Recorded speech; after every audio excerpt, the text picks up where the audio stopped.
Hello. Hello. This is I'm Justin. a video. Do we do that here? No, I don't think we do. So Justin and I used to have a podcast called Sturgis Podmore, and we really like our podcast now, but also we really loved Sturgis Podmore. I've been really wanting to do a video where we played some kind of game that we might have played on that show, which I will explain was an untimely Harry Potter comedy podcast. Today is the day that Fantastic Beasts: The Crimes of Grindelwald officially hits theaters. I've decided that I'm waiting till I see you at Christmas to see it. Have you? I'm assuming you've decided the same. Yes. Cool. Why on earth would I see this movie here? I have no idea. Anyway, what we used to do on Sturgis Podmore was we would play all these wacky games with the Harry Potter wikia, because it is an encyclopedia that is more comprehensive than actual encyclopedias about the real world. It has the most minute of minutia that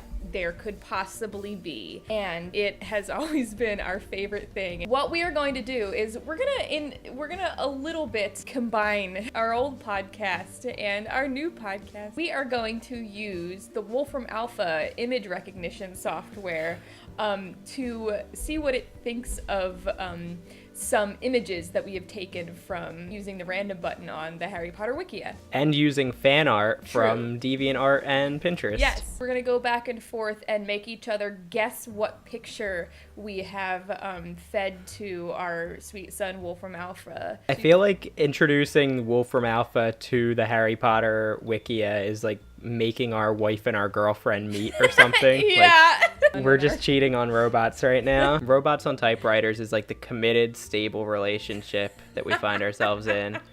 And Sturgis is this old flame that if it ever did come back, we would risk everything and go back for that instead. We just had so much fun together, and it just really makes us feel alive. It's toxic for us. Yeah. No one ever listened to it. Everyone told us it would never work, and it didn't. And they were right.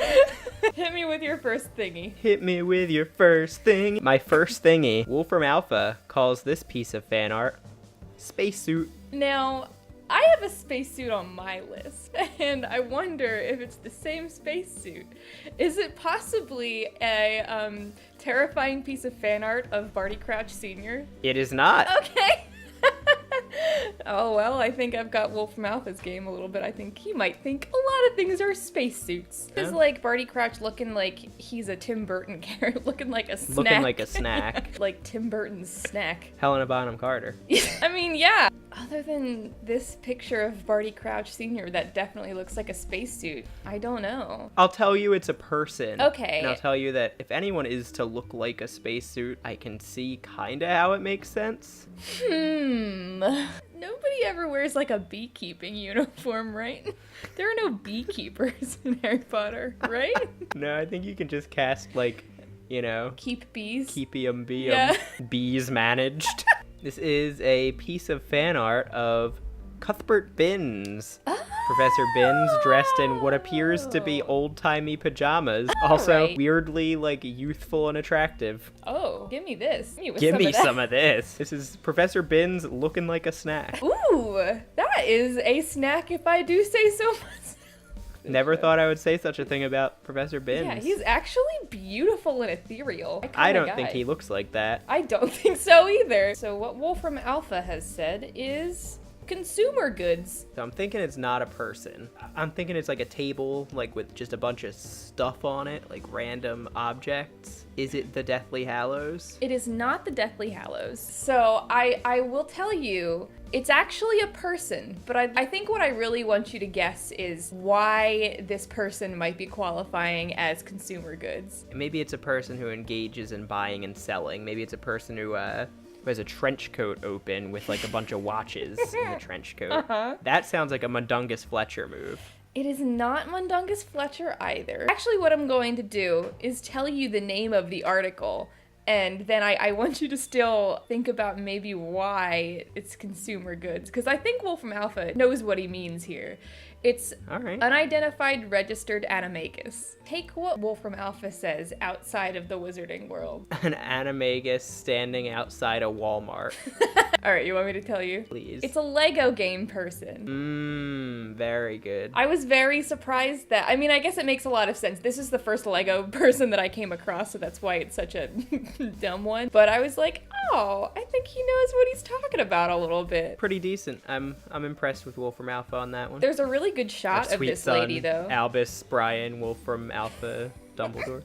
Really good. Wolfram Alpha calls this image macaw. All right, so it's gotta be all colorful, and it may be a bird. Ooh, is it a flooper? I don't know what that is. I love No. it. Can I ask, is it actually a bird? It is actually a bird. Okay. Oh, is it fox? Is it a phoenix? It is fox. Hell yeah. I don't know why I thought of a flooper before I thought of a phoenix. This is a drawing of fox. It's a scene I quite liked, but never really could picture very well. And this isn't really doing me much good in picturing it. This is Fox delivering the sorting hat and the sword of Godric Gryffindor to Harry. Lovely. I always thought, man, how's a bird holding a sword? And also, where is the hat such that it's He's staying wearing balanced in all this? I think either he's wearing the hat, or the hat's on the hilt of the sword. Or the hat's wearing neither. him. The hat's just kind of holding on. Oh, how about Wolfram Alpha saw this thing and said, that's probably Yoda. Oh, wow. My very first thought was like, not that it especially looks like Yoda, but like the original Flitwick. Oh, no, good guess. It is somebody's Patronus. Who has Yoda as a Patronus? Who is a big fucking nerd? Yeah, who's a muggle and also a nerd? Is Harry's Patronus Yoda? After all this time? All of this time after. I'm trying to think of a Patronus that's like small and also a Patronus that's like on two legs. And that just doesn't seem like there's any. I think that you're thinking too much of our sweet son right now. Is it Neville that has like a Jack Russell Terrier? No, that is it's Ron. Seamus, isn't it? That's Ron? Yeah. What a weirdo. But has he even ever seen a Jack Russell Terrier? I believe he would. Family can't afford a purebred dog. Imagine going to Castor Patronus for the first time and it's just an animal you've never seen in your life. You're like, what the fuck is that? You're like looking through like the Fantastic Beasts book. You're like, Harry, I can't find this weird like long-necked horse. And Hermione's like, idiot, that's a giraffe. Here, I will tell you this also. It is the Patronus of someone that we greatly admire. The bravest man I ever knew. Is it Kingsley's Lynx? Yes, it is! Very good. I was trying to think who's a character I actually like from this series, and the list was about 3 people long, and I already guessed Hermione. Yeah, it is his Lynx, which I like kind of see what our boy's thinking. Yeah. But like, Ooh, I have a very good one. Okay. You see, I found this image from one source, and it said one thing, and then I went to find the original source, and now it says something very different. So the true original source of this says oxygen mask.